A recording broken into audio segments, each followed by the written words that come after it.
السلام علیکم، آپ دیکھ رہے ہیں ہورائزن نیوز ایچ ڈی۔ خبر شامل کرتے ہیں ساہیوال سے۔ Motorway police beat number 17 کی بڑی کاروائی۔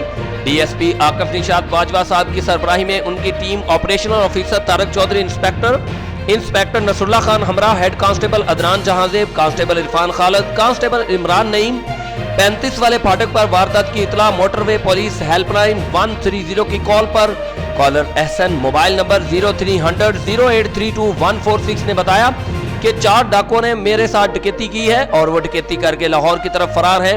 موٹر وے پولیس نے بر وقت ناکہ بندی کی، ملزمان کو روکا جو کہ فرار ہونے کی کوشش کرنے لگے تو موٹر وے پولیس نے تعاقب کیا اور فائرنگ کر کے 3 ڈاکو صدام حسین ولد عبدالرؤف سکنہ 4114L ضلع ساہیوال، فوجی لیاقت علی ولد اسماعیل سکنہ 4114L ضلع ساہیوال، شکیل احمد ولد منیر احمد سکنہ 4114L ضلع ساہیوال، نمبری MN 1145756 گرفتار کیا اور بعد ازاں SHO تھانہ سٹی آصف چوہان ہمراہ ایلیٹ فورس کے حوالے کر دیے۔